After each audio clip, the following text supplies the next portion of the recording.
Hello, मेरा नाम अंकित मिश्रा और आज मैं आपके लिए लेकर गया एक और नया चैप्टर जो कि है ह्यूमन फिजियोलॉजी, एनिमल फिजियोलॉजी से। दरअसल आज की इस वीडियो सेगमेंट में मैं बात करने वाला हूँ breathing and exchange of gases के बारे में। ये थोड़ा सा एक इंट्रोडक्शनरी वीडियो होगा, लेकिन काफ़ी काम का वीडियो होगा क्योंकि इसके बगैर आपको चैप्टर जो है अधूरा अधूरा सा लगेगा। इसीलिए आज की इस वीडियो में काफ़ी इंपॉर्टेंट चीज़ें की बात करूँगा, साथ में आपको कुछ 3D स्ट्रक्चर्स भी दिखाऊंगा। इसके पहले मैं वीडियो की शुरुआत करूँ, मैं आपको बता दूँ कि ये जो चैनल आप देख रहे हैं, इस चैनल के ऊपर अगर आप नए हैं तो इसको सब्सक्राइब कर लीजिए, क्योंकि इसके अंदर आप बहुत सारे वीडियो को जब स्क्रॉल करेंगे तो आपको बहुत काम के वीडियोस मिलेंगे। स्पेशली अगर आप क्लास 11 नीट सीईटी एग्जाम जैसी तैयारियां कर रहे हैं तो उसके लिए बहुत ज़्यादा यूजफुल है। स्पेशली अभी इस पर 11 क्लास की सीरीज बन रही है, तो इसको बिल्कुल आप जो है वीडियो को लाइक भी करिएगा, चैनल को सब्सक्राइब करिए और जो भी आपके दोस्त तैयार हैं उनके पास में इस चैनल के बारे में पहुँचाइए। अभी ये नया चैनल है और ये लगातार इसी तरीके से अच्छी तरह से कंटेंट को लेकर के आता रहेगा। साथ ही मेरा एक और चैनल है जिसके ऊपर मैंने पूरा डिटेल वीडियो बना रखा हुआ है, बहुत सारे वीडियोस हैं उस पर, 1000+ वीडियोस हैं, हर टॉपिक के ऊपर हैं, तो वहाँ पे भी जाकर के आप विधान वैल्यू चैनल को सर्च कर सकते हैं। चलिए अब टॉपिक की शुरुआत करते हैं। दरअसल आज की इस वीडियो में मैं बात करने वाला हूँ breathing and exchange of gases के कुछ बेसिक्स के बारे में। तो सबसे पहले जो आपने हाई स्कूल में पढ़ा रहता है या आपने क्लास 10th में पढ़ा रहता है उससे थोड़ी सी शुरुआत करते हैं। जैसा कि आप सब जानते हैं कि ब्रीथिंग और रेस्पिरेशन ये दोनों एक क्या बोल सकते हैं कि ये दोनों एक अलग अलग तरह की प्रोसीजर्स होती हैं, लेकिन जैसे कि हम लोग सेल साइकिल और सेल डिवीजन पढ़ते हैं, ठीक है।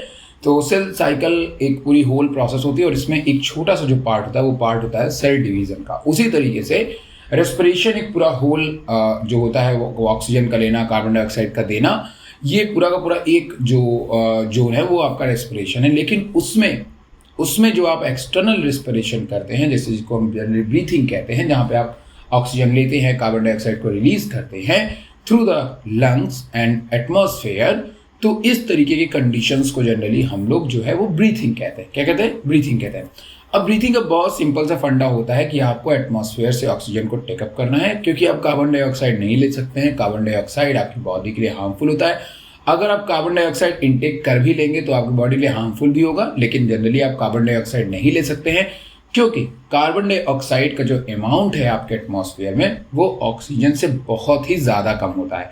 और याद रखिएगा कि जिस गैस का अमाउंट आपके एटमॉस्फेयर में ज़्यादा रहता है उसका पार्शियल प्रेशर ज़्यादा होता है, और जिसका पार्शियल प्रेशर ज़्यादा होता है और वो हमारे एक लेवल पे सिचुएटेड होता है तो वो गैस बहुत तेज़ी से हमारे अंदर आती है। जैसे कि यहाँ पे ऑक्सीजन के जो मॉलिक्यूल्स है वो बहुत तेज़ी से हमारी बॉडी के अंदर आते हैं, और इस तरीके से जब हम लोग देखते हैं तो ऑक्सीजन आपके नॉर्मल गैसेस के मुकाबले तो ज़्यादा तेज़ी से अंदर आती है। और दूसरा आप क्लू यहाँ पे भी ले सकते हैं कि जो कार्बन डाइऑक्साइड है आप जो है उसको यूटिलाइज नहीं कर सकते हो, आप उसको यूज़ नहीं कर सकते हो।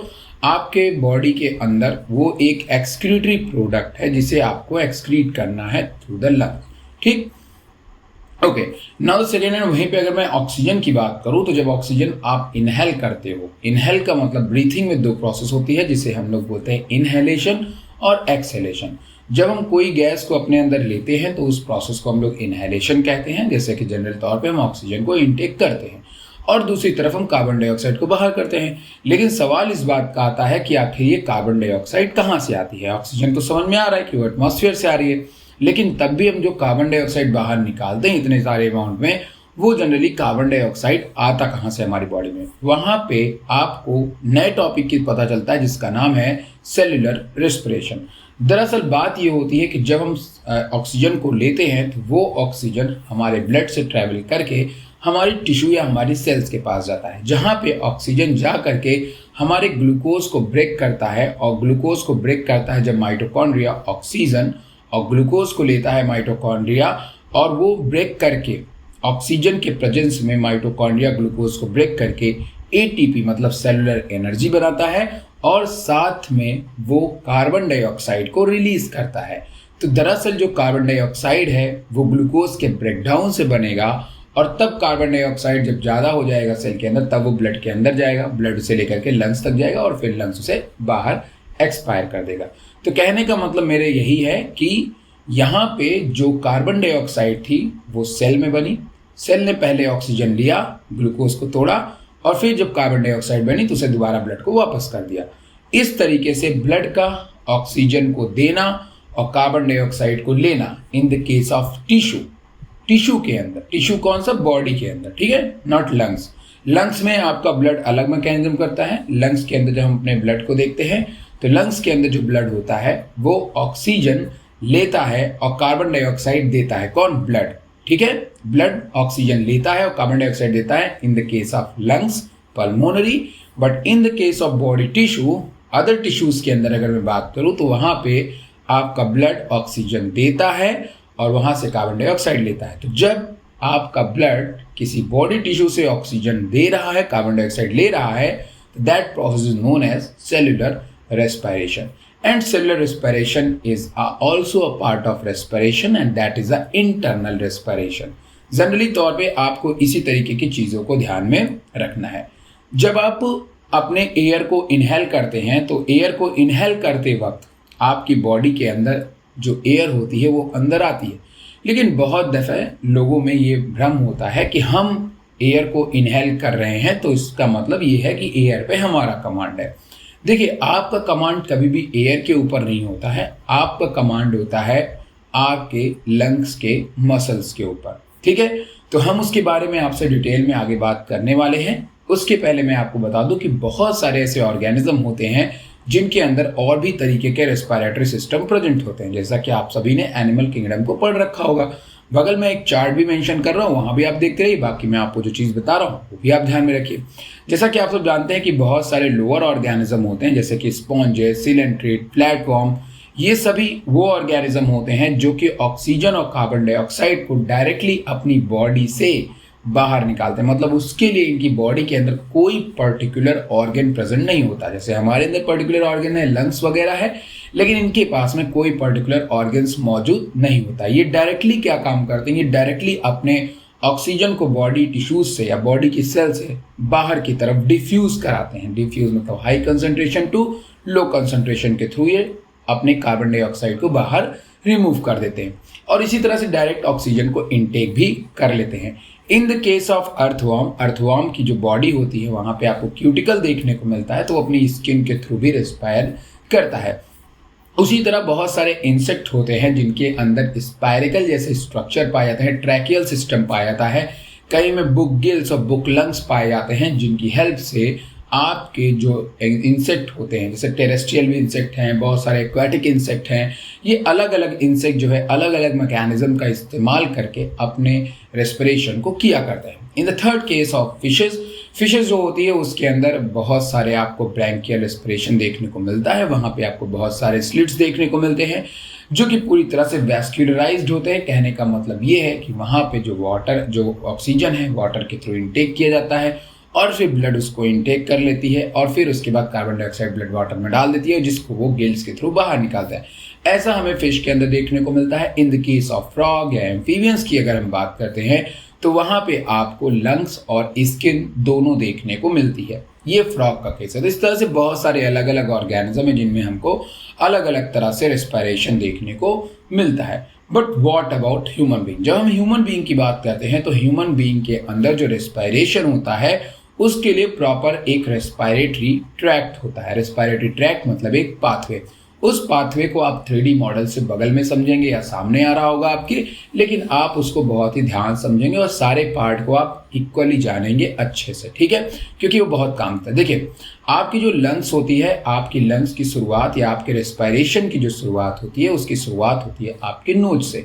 दरअसल आपके नोज, जिसे हम लोग नॉस्ट्रिल कैविटी या फिर नेसल कैविटी या फिर नॉस्ट्रिल के भी नाम से जानते हैं, यहाँ से सबसे पहले हम अपने एयर को जो है वो इनहेल करते हैं। जब सबसे पहले एयर को इनहेल करना है तो हमेशा याद रखिएगा कि इनहेलेशन हमेशा नोज से ही करिए, माउथ से नहीं, क्योंकि नोज के अंदर बहुत सारे फाइन हेयर्स होते हैं, बहुत सारे छोटे छोटे हेयर्स होते हैं जो एयर्स के अंदर मौजूद जो फाइन पार्टिकल्स होते हैं या फिर जो भी पॉल्यूटेंट्स होते हैं उनको वहाँ की म्यूकस जो है वो रोक लेती है, या फिर वहाँ के जो हेयर्स होते हैं वो रोक लेते हैं, जिससे कि बहुत सारा डस्ट, बहुत सारे माइक्रो ऑर्गेनिजम्स वो आपकी लंग्स तक डायरेक्टली नहीं पहुँच सकते हैं। तो इसीलिए उसको बहुत सारे लोग काट देते हैं, हेयर्स वगैरह को नहीं करना चाहिए। वहाँ पे आपको कोई भी छेड़छाड़ नहीं करनी। हाँ, अगर कोई हेयर बाहर निकल आ रहा हो, खराब लग रहा हो, गंदा लग रहा हो तो बात एक अलग है, लेकिन हर बात पे आपको ऐसा नहीं करना है। तो सबसे पहले नेसल कैविटी के अंदर एयर आती है। अब नेसल कैविटी का एक काम नहीं है, एयर बाहर ठंडी भी हो सकती है, गर्म भी हो सकती है, तो उस एयर को पूरी तरीके से बैलेंस बनाना ताकि वो लंग्स के लिए अच्छा टेम्परेचर रखें। मतलब ऐसा नहीं कि बहुत ठंडी हवा ले लीजिए आप नाक के द्वारा और डायरेक्ट लंग्स में बहुत ठंडा ठंडा पहुंच जाए, तुम्हें कफ हो जाए या बैक्टीरिया जर्मिनेट कर जाए। तो इसीलिए वहाँ पे जब आप नोज के थ्रू जब कोई भी एयर को लेते हैं तो वो दरअसल एयर को थोड़ा, या तो गर्म है तो ह्यूमिडिफाई करेगी, या फिर उसको गर्म या ठंडा, जो भी बहुत ज़्यादा गर्म या ठंडा एयर है उसको नॉर्मलाइज करती। ठीक है, एक तो काम ये हो गया नेसल कैविटी का। नंबर दूसरी बात क्या होती है कि जब आप एयर को लेते हैं तो उस एयर में अगर कुछ स्मेल है तो उस स्मेल को आइडेंटिफाई करने के लिए आपके नोज के अंदर ही मौजूद होते हैं आपके जो सेंस ऑर्गन होते हैं, जिनकी न्यूरॉन सेल्स होती हैं, जो कि आपके नोज के पास ही मौजूद होती हैं। वो न्यूरॉन सेल्स दरअसल आपके इंफॉर्मेशंस को टेकअप करती हैं, स्मेल को टेकअप करती हैं और उसे ब्रेन तक पहुंचाती हैं, जिससे ब्रेन उन्हें आइडेंटिफाई करता है। अगर उसे पहले कभी वो स्मेल कर चुका है उस तरह की चीज़ को, तो उसको याद आ जाता है कि भाई ये चीज़ है। ठीक है, तो इस तरीके से नॉस्ट्रिल का या नेसल कैविटी का काम होता है। नेसल कैविटी के बाद दूसरा स्ट्रक्चर आता है जिसे हम लोग फरिंग्स कहते हैं। फरिंग्स दरअसल वो जगह होती है जहाँ पे आपका जो फूड है और आपका एयर है वो दोनों एक साथ आ सकते हैं, क्योंकि उसके फरिंग्स के बाद फूड का रास्ता अलग हो जाएगा और एयर का रास्ता अलग हो जाएगा। एयर का रास्ता लंग्स की तरफ जाता है जो कि आपके जनरली ट्रैकिया के थ्रू रहेगा, और जो फूड का रास्ता है वो ऊसोफेगस के थ्रू रहेगा, तो वो अलग हो जाएगा। तो ये भी आप ध्यान में रखिएगा कि फरिंग्स के 3 पार्ट होते हैं। जो नोज की तरफ फरिंग्स होता है, थोड़ा नोज साइड में होता है, उसको नैसो, उसके बाद बीच वाले को ओरो, और सबसे आखिरी जो लैरिंग्स की तरफ होता है उसे हम लोग लैरिंजोफरिंग्स के नाम से जानते हैं। तो इस तरीके से फरिंग्स के जनरली 3 पार्ट्स होते हैं, और फरिंग्स वो जगह होती है जहाँ फूड और एयर दोनों मिक्स हो सकते हैं, या दोनों कॉमन पाथवे होता है एयर। वहीं पे दूसरी बात करें फरिंग्स की, तो फरिंग्स ओपन होता है जाकर के लैरिंग्स में, लेकिन उसके पहले वहां पे बीच में एक स्ट्रक्चर होता है जिसे हम लोग एपिग्लॉटिस कहते हैं। एपिग्लॉटिस एक बहुत इंपॉर्टेंट स्ट्रक्चर है, क्योंकि जब आप खाने को निगलते हो तो एपिग्लॉटिस क्या काम करता है, वो मसल से जुड़ा हुआ होता है, और एपिग्लॉटिस एक फ्लैप लाइक स्ट्रक्चर होता है जो कि जा करके आपके ट्रैकिया को बंद कर देता है, ताकि जो फूड पार्टिकल्स है वो ट्रैकिया के अंदर ना जाएं।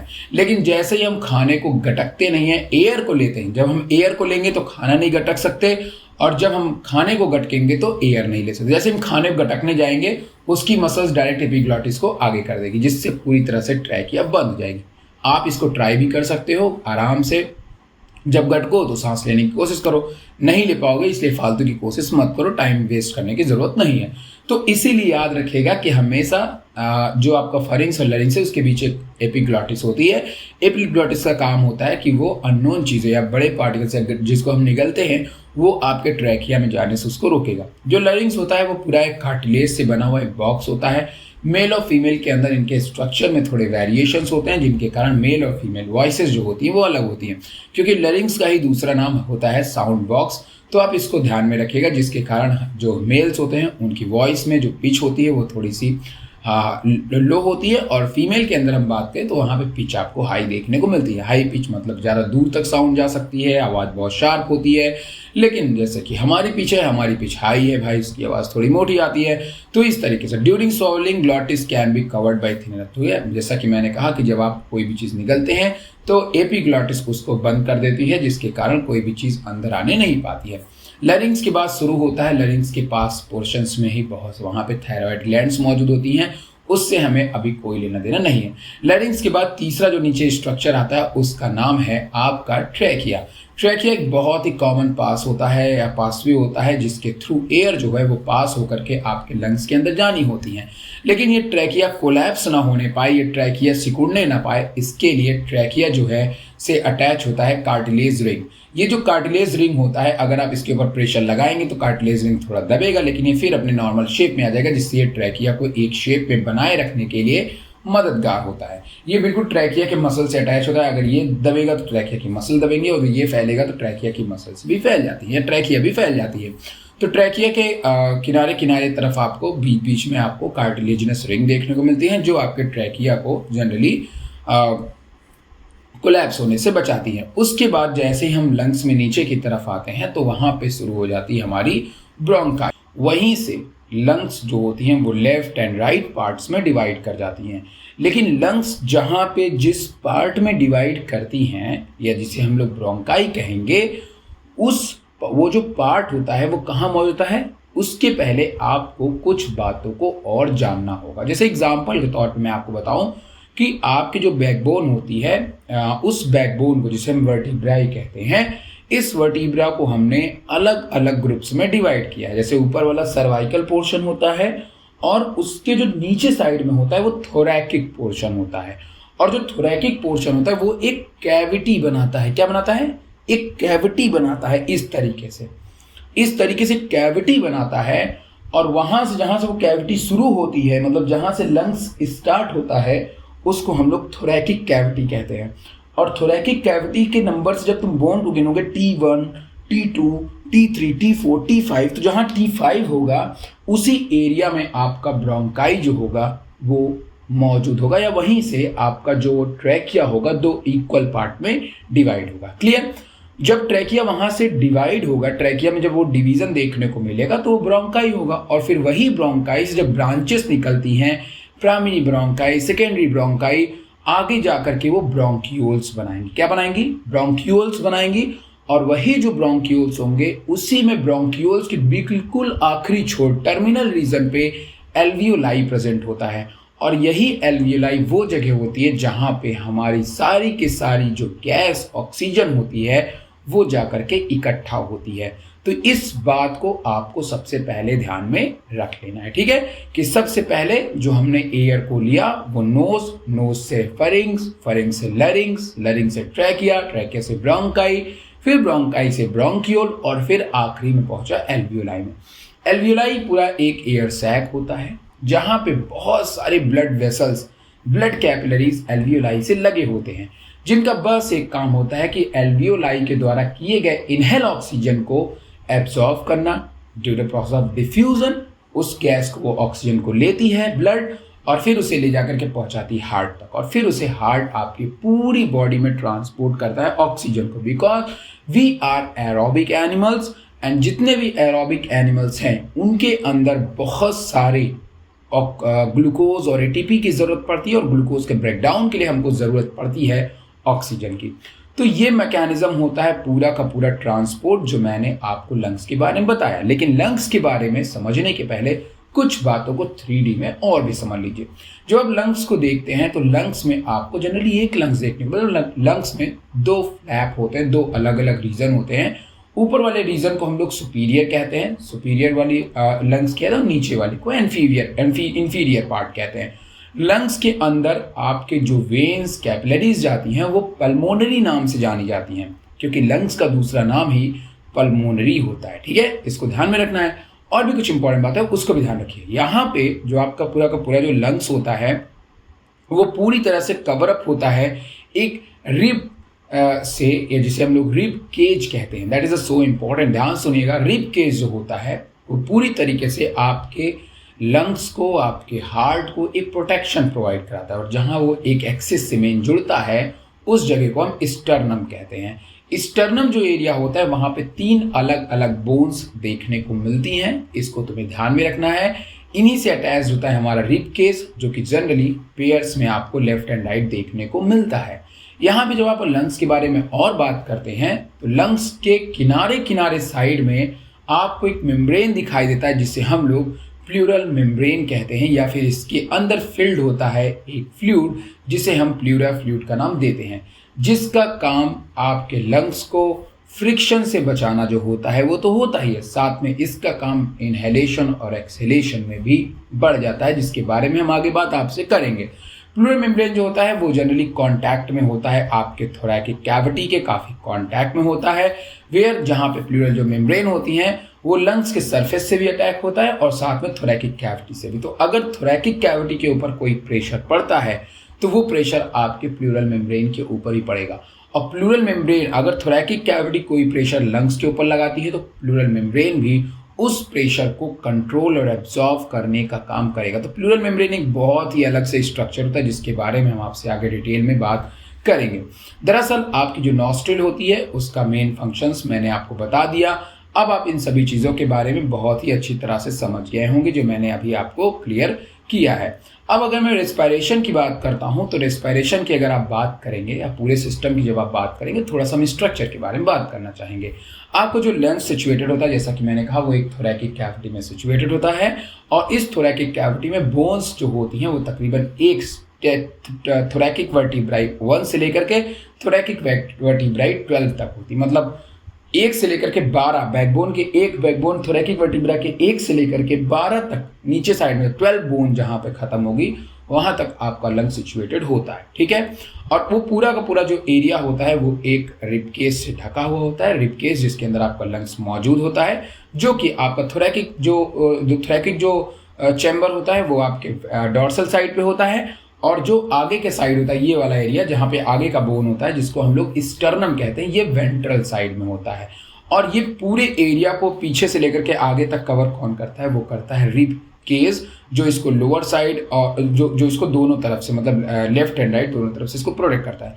लोअर साइड में एक बिल्कुल डॉम शेप स्ट्रक्चर का एक स्ट्रक्चर होता है जिससे जनरली हम लोग डायफ्राम कहते हैं। डायफ्राम का रोल ब्रीथिंग के अंदर बहुत ज़्यादा बढ़ता है, प्रेशर को बढ़ाने और घटाने के लिए, कॉन्ट्रैक्ट और रिलैक्स के लिए। तो उसके बारे में मैं अभी आपसे डिटेल में बात करूंगा नेक्स्ट वीडियो में, तो अभी बस सुनते रहिए। उसके बाद जब मैं एनाटॉमिकल देखता हूं तो लंग्स जो होता है वहां पे आपको वॉल्यूम के चेंज होने से, अगर लंग्स का वॉल्यूम बढ़ रहा है तो एयर अंदर आएगी, अगर लंग्स का वॉल्यूम घटने की कोशिश करेगा तो एयर बाहर जाएगी, जिसके बारे में हम आपसे आगे बात करेंगे। और ये सब चीज़ें जो ऑपरेट होती हैं ये एक इनवॉलेंट्री प्रोसेस है जिसको नेक्स्ट वीडियो में हम बात करने वाले हैं। आज की वीडियो में इतना ही।